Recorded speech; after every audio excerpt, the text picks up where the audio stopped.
말씀에 관해서 전하려고 합니다. 하나님은 사망을 영원히 멸하실 것이라고 약속하세요. 오늘 이사야 25장 8절에. 그래서 오늘은 죽음에 관한 말씀이에요. 우리 모두는 죽음을 피할 수가 없고 언젠간 죽음을 맞닥뜨려야 돼요. 그 죽음에 대한 성경 진리의 아주 중요한 말씀이에요. 6절에 보니까 많은 사람들이 이 연회, 만찬에 참여한다고 하고 있어요. 풍성한 만찬, 연회에 참석하고 있어요. 어떤 사람이지요? 참석한 사람들은 6절에 이산, 7절에 이산, 이산은 교회를 의미한다고 그랬죠. 교회에 참석해서 구원받은 진정한 백성들이 만찬의 연회에 참석한다 라는 말씀입니다. 여러분은 살면서 얼만큼 멋진 만찬에 참여해 보셨나요? 초대받아서 정말 근사한 만찬, 뷔페 정도가 아니고 호텔 뷔페 정도가 아닌 정말 근사한 만찬에 초대받아 본 적이 있나요? 그런데 하나님께서 너무 멋진 만찬을 열어놓고 참여하게 하시겠다는 거예요. 누구를? 이 산에서, 즉 하나님의 교회에서 말씀을 듣고 거듭난 진정한 하나님의 백성들에게 만찬을 베푸시겠다는 거예요. 7절에 하나님은 먼저 그들의 눈을 덮개를 제거해 주실 것이라고 말씀해 주셨어요. 그래야 영적인 것을 볼 수 있죠. 이 말씀은 지난 주일 강론 무지와 불신의 덮개 다시 한번 꼭 들으실 수 있기를 바라고요. 이렇게 하나님의 만찬에 초대받은 그 사람들에게는 6절에 있는 것처럼 골수가 가득한 기름진 것, 오래 전장하였던 맑은 포도주와 같은 음식들로 푸짐하게 상이 차려졌어요. 하나님은 그 만찬에 참여한 사람들을 얼마나 사랑하는지 몰라요. 그래서 만찬은 흥이 있어야 되잖아요. 흥, 즐거움이 있어야 되잖아요. 근데 그 흥을 깨트릴 수 있는 것을 멸하시겠다는 거예요. 그게 뭐예요? 흥을 깨트리려고 하는 게 뭐예요?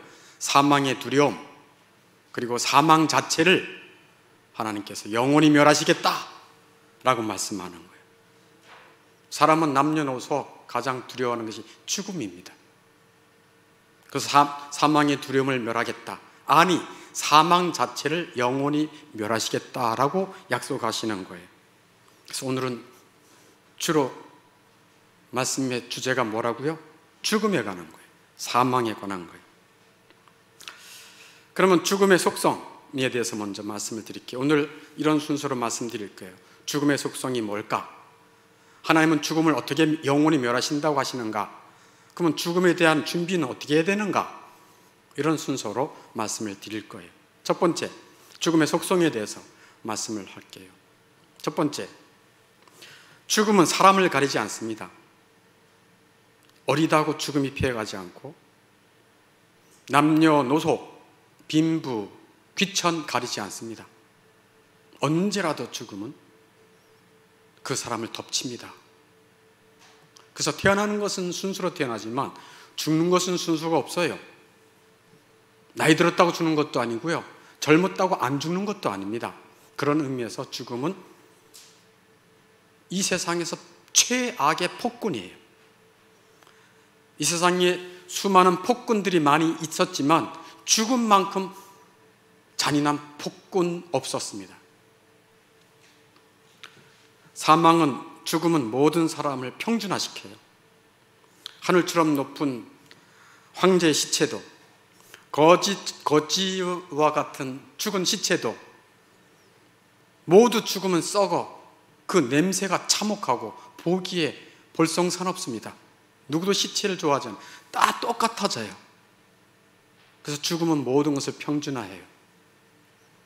똑같이 한 점의 재로 돌아가요. 한마디로 죽음은 모든 것을 지배하는 폭군과 같아요. 폭군이 사람을 가리지 않고 자기 마음에 들지 않다고 폭력을 행사하듯 죽음은 사람을 가리지 않는 것이 죽음의 특징 첫 번째예요. 우리도 죽음을 맞닥뜨려야 됩니다. 죽음이 올 것입니다. 곧. 저분 나이가 많이 드셨네. 곧 돌아가실 것 같아. 남에게 하지 마세요. 자기가 먼저 죽을 수도 있어요. 그 사실을 꼭 기억해야 됩니다. 두 번째, 죽음은 왜 왔는가? 이 세상에 왜 왔는가? 죽음은 죄로 말미암아 세상에 들어온 것입니다. 죽음은 하나님이 창조하신 게 아니에요. 오해하지 마세요. 죽음은 우리가 지은 죄로 말미암아 이 세상에, 우리의 삶에 들어온 것입니다. 그래서요, 로마서 6장 23절에 저를 따라해 보세요. 죄의 삭은 사망이에요. 네, 죄의 삭이 사망이다라고 성경에서 말하는 거예요. 성경은 분명히 말합니다. 죽음의 원인이 뭐라고요? 죄라는 거예요. 그러므로 모든 사람이 다 죽는 걸 봐서 그 사람이 누구다? 죄가 있었구나. 그걸 알 수 있는 거예요. 세 번째, 죽음의 속성은 죽음 뒤에는 뒤따라오는 수행원이 있어요. 죽음이라고 하는 것이 죽음으로만 끝난다면 아무렇게 두려워할 일이 없어요. 그런데 죽음 다음에 따라오는 이 수행원, 죽음 따라오는 이 추종하는 세력이 있기 때문에 최악이에요. 죽음을 따라오는 수행원은 무엇일까? 계시록 6장 8절에 보면 이렇게 말씀하고 있어요. 계시록 6장 8절에 내가 봄에 청황색 말이 나오는데 그 탄 자의 이름은 사망이라. 왜 청황색 말을 사망이라고 말을 하는가 하면요, 그 이름이 뭐라 그랬어요? 사망이라 그랬죠. 사람이 죽으면, 저는 태어나서 처음으로 죽은 시체를 봤는데 우리 누님 돌아가셨을 때 신촌 세브란스 병원 영안실에서 캐비넷 문을 턱 열면서 청황색 시체를 봤는데 지금도 잊혀지지 않아요. 우리 누님 그때 나이 23살.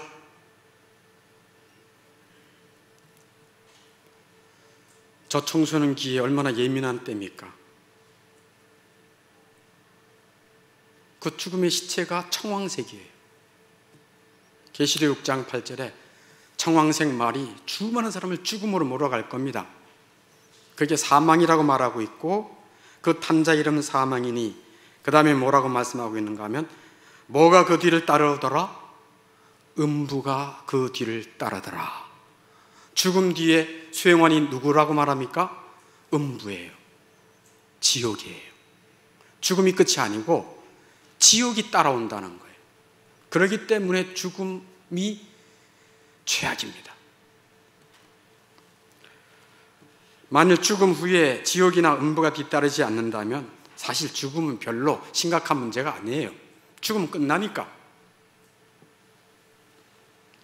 사람은 죽으면 끝이 아니고 지옥 고통이 영원히 따라옵니다. 그것 때문에 실상 끔찍한 고통은 그때 시작되는 거예요. 이 땅의 삶도 사실 고통스럽잖아요. 슬픔도 많고 힘겹잖아요. 근데 진정한 끔찍한 고통은 지옥에서 시작되는데, 그 지옥의 고통은 100년이다? No. 1000년이다? No. 1억 년이다? No. 영원히 그 고통이 지속됩니다. 그렇기 때문에 끔찍한 거예요. 죽음의 속성이 3가지 있습니다. 이렇게 성경에서 찾아볼 수 있어요. 그러면 두 번째로, 하나님께서는 죽음을 어떻게 영원히 멸하시는가? 이런 끔찍한 사망, 죽음을 어떻게 하나님이 영원히 멸하시는가? 대답은 간단합니다. 죽음을 이기고 부활하신 예수 그리스도를 통해서 하나님은 죽음을 영원히 멸하십니다. 이 세상 인류 수많은 사람들이 태어나서 죽었는데 죽음을 이기고 무덤에서 박차고 일어난 분은 단 한 분입니다. 누구요? 누구요? 정말 예수님이 부활하셨음을 믿습니까? 예수 그리스도는 죽음을 이기고 부활하셨습니다. 예수님이 왜 죽으셨죠? 사망의 원인이 뭐라고요? 죽음의 원인이 뭐라고요? 죄예요. 예수님이 왜 죽으셨죠?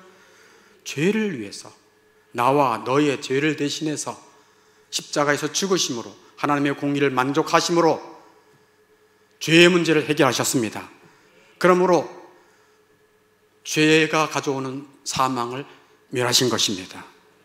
죄로 말미암는 모든 저주를 예수님은 십자가에서 달려 죄의 저주를 대신 당하셨기 때문에 그런 저주는 영원히 없습니다.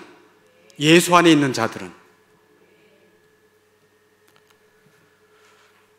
예수 그리스도께서 십자가에 달려 돌아가셨을 때, 죽었을 때 사망은 그리스도를 사로잡았어요. 죽음이라고 하는 것은 그 예수님의 몸과 영혼을 분리시켰어요. 성경에서 죽음의 정의는 몸과 영혼이 분리되는 것을 말해요.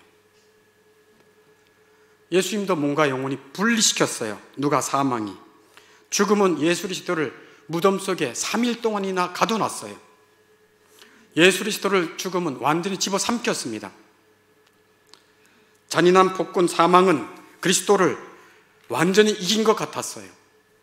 마귀도 그토록 집어삼키고 싶어 했던 먹이를 마침내 먹게 되었다고 기뻐했어요. 그런데 바로 그 순간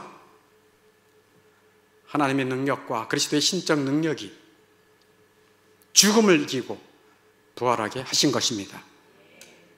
그래서 에베소서 1장 20절 말씀에 이렇게 말씀하고 있습니다. 에베소 1장 20절 한번 찾아보세요. 네, 에베소서 1장 20절.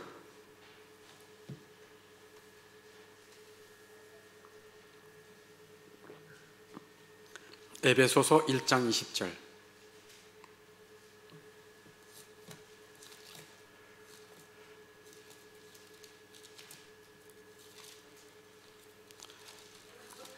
우리 다 함께 같이 읽겠습니다. 시작.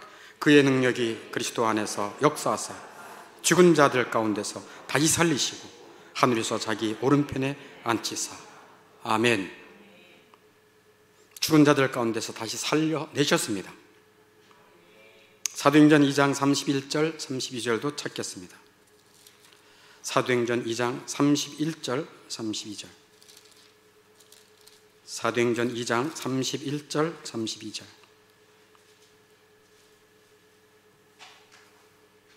(31절) 같이 읽습니다. 미리 본 고로 그리스도의 부활을 말하되 그가 음부에 버림이 되지 않고 그의 육신이 썩음을 당하지 아니하시리라 하더니 32절 이 예수를 하나님이 살리신지라 우리가 다 이래 증인이로다. 아멘. 예수님은 죄와 사망에서 두려워 살고 비참히 살고 있는 인생들을 구원하시기 위해 이 땅에 오셨습니다. 그리고 죽으시고 부활하셨습니다. 그래서 사망은 참패를 당했어요. 그리스도는 사망을 이기고 승리하셨습니다. 그래서 사망은 지금 그리스도 안에 있는 자들은 사망은 지금 침이 빠진 벌과 같아요. 침, 팍 찔러서 치명상을 일으키는 그 침이 빠진 벌과 같이 죽음이 윙윙윙윙 소리는 내서 위협은 가하지만 치명적이게 해를 끼치지 못해요. 그리스도 안에 있는 자들에게는 마치 이빨 빠지고 발톱이 빠진 사자와 같이 으르렁대지만 예수 안에 있는 자들을 이길 수가 없습니다. 장차 그리스도는 사망을 삼키고 영원히 승리하실 것입니다. 오늘 성경 본문에서 그것을 장래에 일어날 일로 미래형 동사를 쓰고 있지 않습니까? 이사야 25장 8절에 사망을 영원히 멸하실 것이라. 사망을 영원히 멸하실 것이라. 그러므로 하나님의 교회의 미래는 너무나도 밝고 찬란합니다. 세상은 갈수록 어둡고 스산하고 무더운 것 같지만 하나님의 교회의 미래는 갈수록 밝고 찬란합니다. 왜요? 죽음을 이기고 하나님께서 승리하셨습니다. 고린도전서 15장 55절에 그 말씀이 있어요. 사망아 너희 쏘는 곳이 어디 있느냐? 57절에 그러므로 우리 주 예수 그리스도로 말미암아 승리를 주시는 하나님께 감사하노니 라고 말합니다. 사망을 이기고 승리하신 분은 예수 그리스도이십니다. 그 일을 행하신 분이 하나님이십니다. 그러므로 감사하다라고 부활장, 고린도전서 15장이 부활장이거든요. 그 부활장 끝에 감사로 나가고 있어요. 좀 이따 이제 감사에 대한 말씀을 하겠습니다. 죽음을 어떻게 멸하시는가를 말씀드렸어요. 자, 이제 마지막으로 죽음에 대한 준비에 대한 말씀을 드리려고 합니다. 그러면 우리가 어떻게 죽음에 대한 준비를 하겠나? 여러분들, 저나 여러분이 언젠가 죽음을 맞닥뜨려야 돼요. 젊거나 나이 들거나 애기거나 관계없어요. 죽음은 누구라도 찾아옵니다. 죽음에 대한 준비, 첫 번째는 그리스도와 연합되어 있는지 자신을 살피라라는 것입니다. 죽음은 무서운 독침으로 중무장하고 음부, 지옥을 수행원으로 삼아 달려들어요. 다시 한번, 죽음이라고 하는 것은 무서운 독침으로 중무장하고 음부를 수행원으로 데리고 달려들어요. 좀 전에 제가 말씀했지만 고린도전서 15장 55절에 보면 사망아 죽음아 너의 쏘는 것이 어디 있느냐 라고 말하죠. 사람이 죽을 때가 되면요, 사망이 막 쏘아대요. 콜록콜록거리고요, 여기저기 쑤시고 아프고요, 가래가 들끓어서 숨을 제대로 못 쉬고요, 생각이 안 나고요, 정신을 못 차리는 거예요. 사망에 쏘는 거예요. 이게 죽음이구나.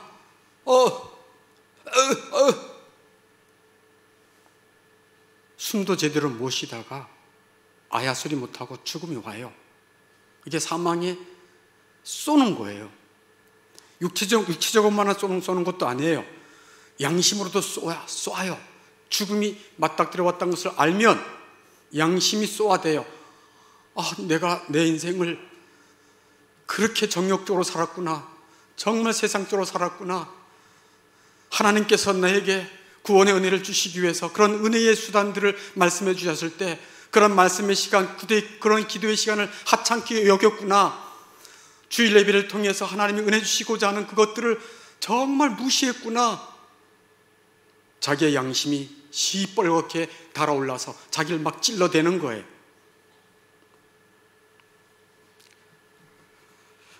죽음을 맞이하는 순간 모든 죄책감과 양심의 기능이 살아나서 여러분을 공격할 것입니다. 하나님이 괜히 우리 속에 양심을 넣어두신 것이 아닙니다. 양심이라고 하는 것은 죽을 때뿐만 아니라 죽음 이후에도 살아나서 제 기능을 발휘하게 돼 있어요. 부자와 나사로의 말씀에서도 그 부자가 죽은 다음에 음부에 가서 그 양심이 살아났잖아요. 이게 죽음이구나. 너무 고통스럽습니다. 저 세상, 내가 살던 땅에 우리 형들이 살고 있는데 제발 이곳에 오지 않도록. 자기는 벌써 양심적으로 그 고통을 느끼고 더 이상 지옥에 온 순간 빠져나갈 길이 없다는 것을 아는 거예요. 세상에서 가장 끔찍한 일은 사망이 하나님의 진노로 중무장하고 지옥과 영원한 형벌을 대동하고 찾아오는 것입니다. 이런 끔찍한 일들이 여러분에게 일어나지 않도록 하려면 어떻게 해야 되겠습니까? 내가 그리스도와 연합되어 있는지 자신을 살피라는 것이에요. 정말 내가 예수님이 내 안에 있고 내가 예수 안에 있느냐 살피라는 거예요. 난 정말 예수님을 나의 생명으로 여기고 있는가? 예수 안에 있는 자들은 예수님과 같이 생명을 누리고 죽음을 이기고 부활할 수 있는 것입니다. 왜? 예수님과 연합했으니까. 내가 예수님과 연합되어 있는지 어떻게 알 수 있는가? 연합 그러면 좀 막연하잖아요. 연합되어 있는지를 어떻게 살펴볼 수 있는가? 첫 번째는 내 죄가 그 십자가에 못 박혀 있나? 내 죄가 십자가에 못 박는다? 이게 또 무슨 소린가? 더 쉽게 말하면 나는 내 죄를 날마다 회개하는가?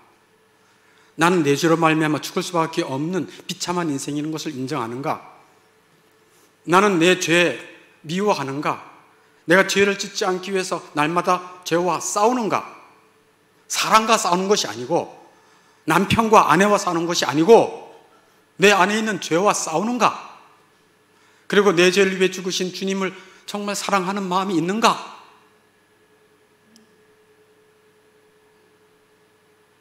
정말 그리스도와 연합된 그런 영적인 상태의 사람은 죄에 대한 무거움과 죄에 대한 더러움을 알아서 그것과 싸우는 거예요.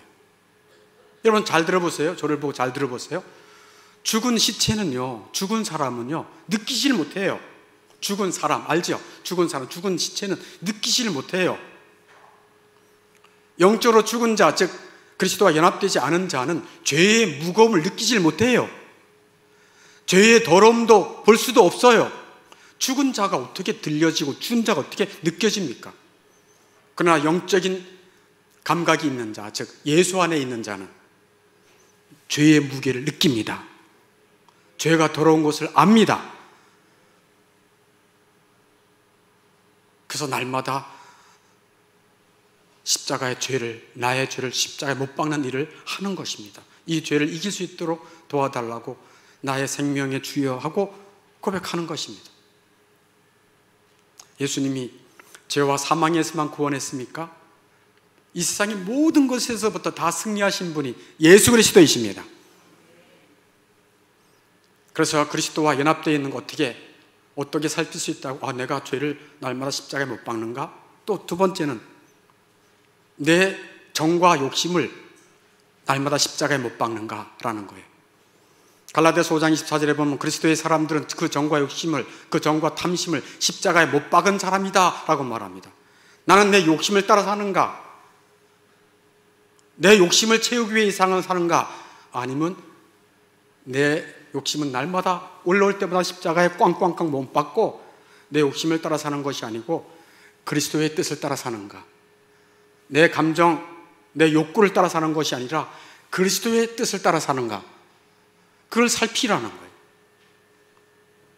또 뭐를 십자가에 뭐를 못 박은 것을 살펴보라는 거예요. 나는 이 세상이 내게 대해서 십자가에 못 박혔는가라는 것을 살펴보는 거예요. 내가 세상에 대해서 십자가에 못 박히고 세상이 나에 대해서 십자가에 못 박혔다라고 갈라디아서 6장 14절에 말씀하고 있는데요. 무슨 말씀인가 하면 세상에 대한 애착을 날마다 난 세상에서 성공하기 위해 사는 삶이 아니야. 세상에 대한 미련을 자꾸만 십자가에 못 박고 내가 살 곳은 영원한 나라야. 주님 계신 곳이야. 별로 와닿지 않죠? 보이는 것이 세상이니까. 이 세상은 잠시지만 영원한 나라는 영원합니다. 어디가 진짜인가? 좀 이따 또 말씀드릴게요. 한마디로 그리스도와 연합한 자들은 그리스도 안에 결코 정죄함이 없습니다. 그리스도와 연합한 자들은 사망을 이기신 주님처럼 사망을 이깁니다. 영원한 지옥 형벌 없습니다. 그러니 얼마나 그리스도와 연합하고 예수를 믿는다는 것이 얼마나 큰 은혜와 복을 받았는지를 알 수 있겠죠. 그래서 첫 번째, 죽음에 대한 준비, 그리스도와 연합되어 있는지 자신을 늘 살피는 거예요. 내가 정말 예수를 믿는가? 예수님이 내 안에 있고 나도 예수님 안에 있는가? 그걸 살피는 거예요. 두 번째는 죽음 앞에서도 뭐하라? 같이 한번 읽어보겠어요. 시작. 네, 죽음 앞에서도 감사하라. 왜 감사할 수 있는가? 죽음은 참된 그리스도인들에게 도움 역할을 해요. 도와줘요, 죽음이.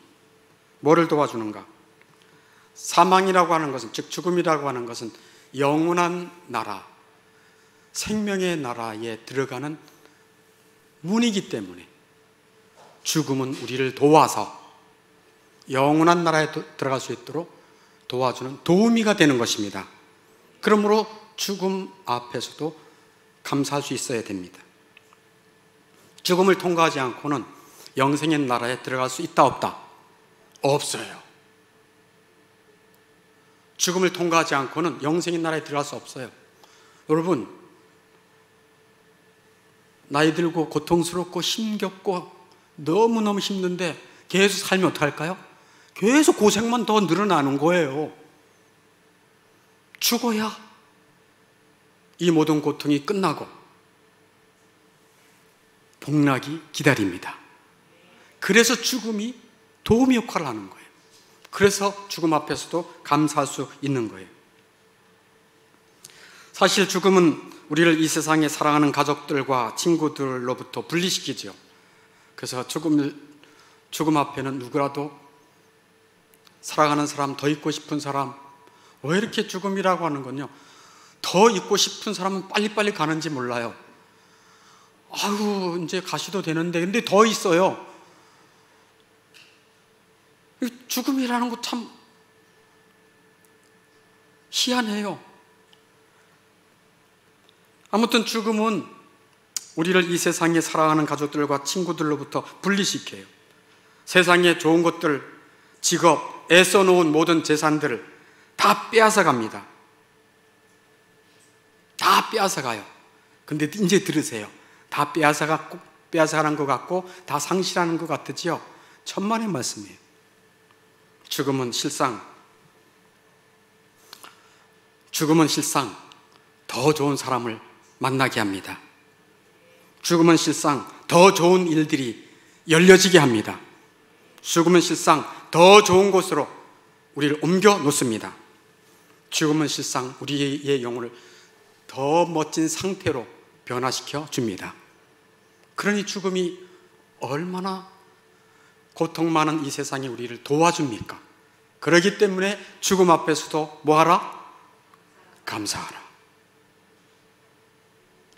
그렇다고 여러분, 장례식장에 가서 죽음 앞에서 감사하세요 이러면 안 되죠. 여러분 그 정도는 알고 계시죠? 속으로 깊은 속에 감춰두시고.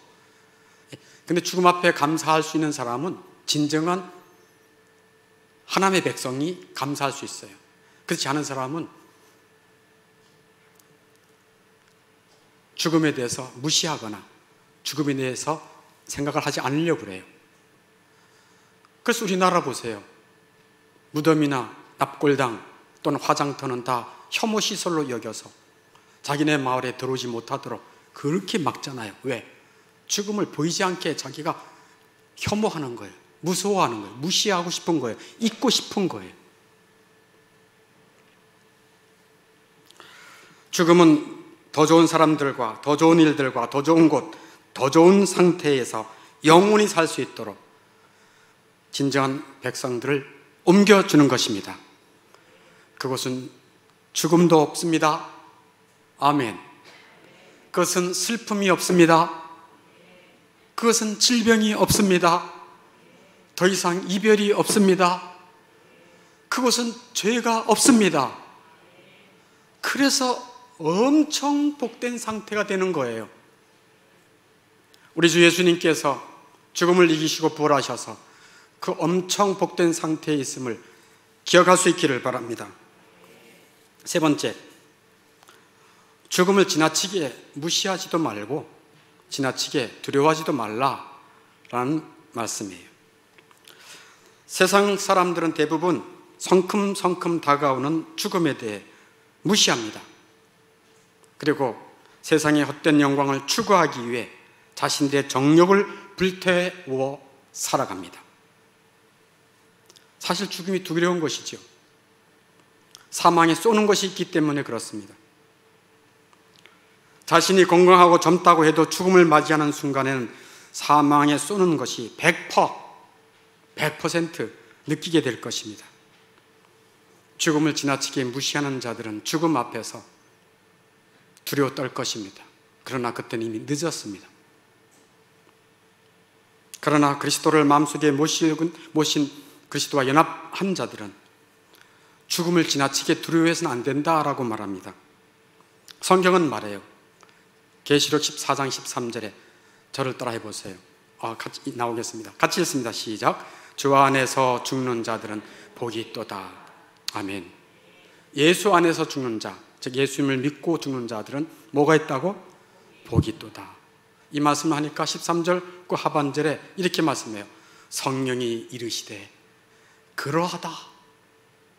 성령이 이르시되 그러하다. 그러하다는 얘기 뭐예요? 복이 있다 하고 성령께서 말씀하시고요. 수고를 그치고 쉬어라 라고 소리가 들립니다. 이 땅에는 수고와 슬픔밖에 없다고 시편 90편에 말씀하고 있어요. 인생은 70이요 조금 건강하면 80이라도 그 인생은 수고와 슬픔뿐이요. 근데 진정한 쉼은 죽음 이후에 있습니다. 그러니 요한계시록 14장 13절에 주 안에서 죽는 자들은 복이 있다 하니 성령이 그러하다. 수고를 그치고 쉬어라 라고 말씀하죠.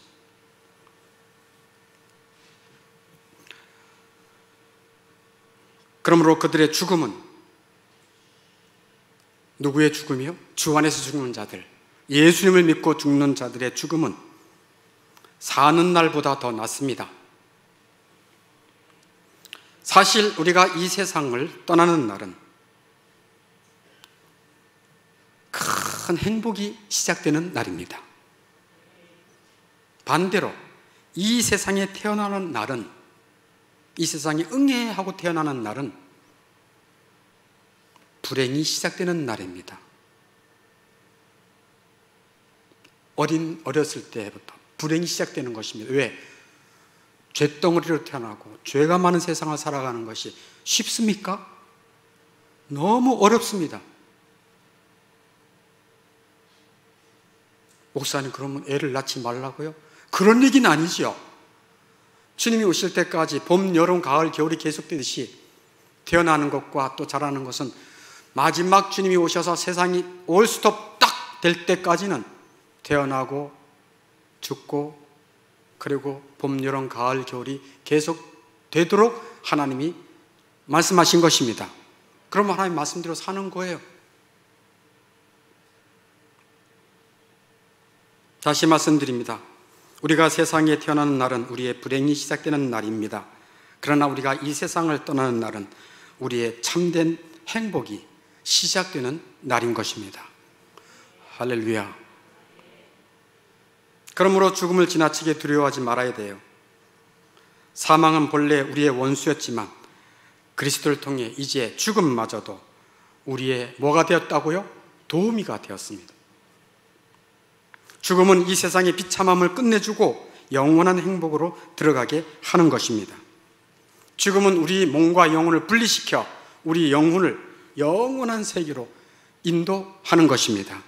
그리고 우리 육체는 잠시 무덤 속에 있거나 납골에 있지만 예수님이 재림하실 때 신리한 몸으로 변화되어 영원한 나라에 온전하게 살게 되는 것입니다. 그리스도를 믿고 연합한 자들은 그리스도의 것입니다. 그러므로 사망이 결코 그들을 멸망시키지 못합니다. 왜? 그리스도의 것이니까. 그리스도를 믿고 연합한 자들은 그리스도의 것이에요. 그리스도의 것은 그리스도가 지금부터 영원까지 지켜주십니다. 자기의 것이니까. 그래서 예수님은 세상을 떠나시면서 자기 제자들에게 말씀했어요. 볼지어다 세상 끝날까지 내가 너희와 항상 함께 있으리라. 예수님이 약속하신 거예요.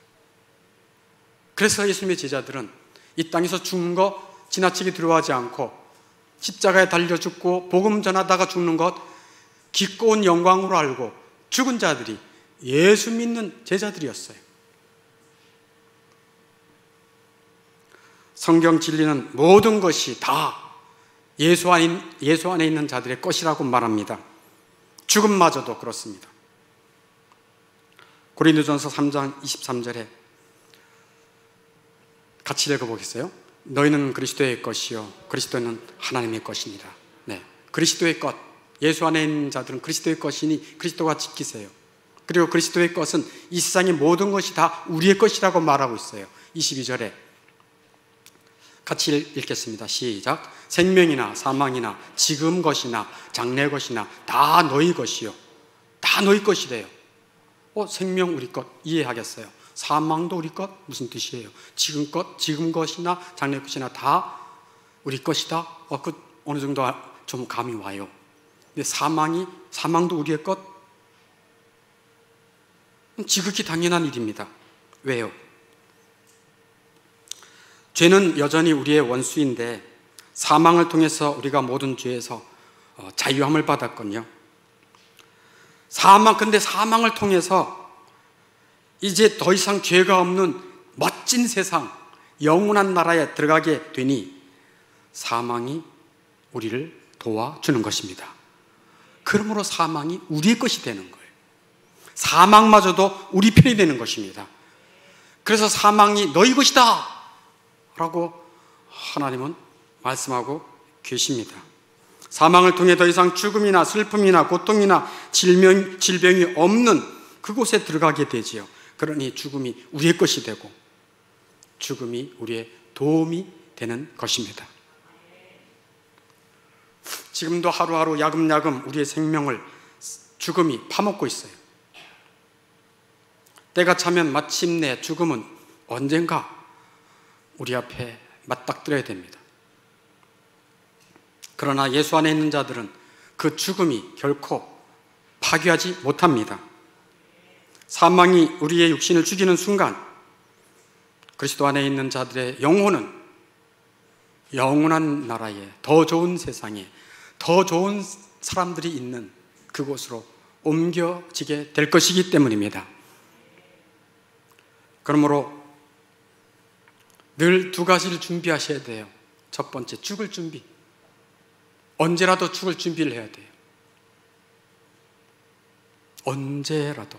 왜냐하면 언젠가 맞이할 죽음이기 때문에 언제라도 죽을 준비를 해야 돼요. 그러면 두 번째는, 그럼 언제라도 죽을 준비만 하라는 얘기인가? 그렇지 않아요. 두 번째는 기회 있는 대로 선한 일을 하는 것입니다. 기회 있는 대로 선한 일을 하는 거예요. 열왕기하 20장 3절에 히스기야가 이렇게 하나님 앞에 고백해요. 주께서 보시기에 제가 선하게 행한 것을 기억해 주십시오 하고 말해요. 주께서 보시기에 제가 선하게 행한 것을 기억해 주십시오 하고 기도해요. 선을 행하는 핵심이 뭐죠? 상대방의 영혼을 귀히 여기는 거예요. 그 영혼이 어디 있어요? 우리 가정에 있어요. 첫째. 또 어디 있어요? 내가 자주 만나는 이웃에게 있어요. 또 어떤 영혼이 소중하죠? 내 영혼이 소중하죠. 철야 예배에 송구영신 예배 때 나오신 분들은 정확히 기억하죠? 선한 일을 하되 누구에게 하라? 가족에게 하라. 저를 따라 가족에게, 두 번째 이웃에게, 세 번째 자기 영혼에게. 네, 그 영혼에게 선한 일을 하는 거예요. 언행심사를 가지고, 언행심사, 말로 선을 행하고. 말 굉장히 중요합니다. 말로, 행함으로, 또 물질을 쓰므로, 심사, 마음으로부터 선한 마음을 품고 행하는 거예요. 마음으로부터 악감이 올라올 때는 그 악감을 물리쳐야 되지 않겠어요? 우리 힘으로 안 되니까 기도하는 것이고. 자, 오늘은 죽음에 관한 말씀을, 성경이 아주 중요한 진리의 말씀을 전했어요. 우리 모두 저를 포함해서 언젠간 죽음 앞에 맞닥뜨려야 합니다. 그렇기 때문에 엄청 중요한 일이 아닐 수가 없어요. 죽음의 속성을 잘 기억하시고, 죽음을 어떻게 하나님께서 멸하셨는가를 기억하시고, 내가 정말 예수와 연합되어 있는가? 나는 예수 안에, 예수는 내 안에, 나는 그리스도의 것인가? 그리스도는 나의 것으로 여기시는가? 죽음에 대한 준비를 내가 어떻게 해야 될 것인가? 세 가지도 기억하시면서, 죽음만 준비하지 마시고 뭐 하라고요? 기회 있을 때마다 선한 일을 행하면서 살아감으로 여러분의 남은 생애가 비록 얼마 남지 않았지만 갈수록 매력적이고 갈수록 아름다운 생이 되기를 주님의 이름으로 축원합니다.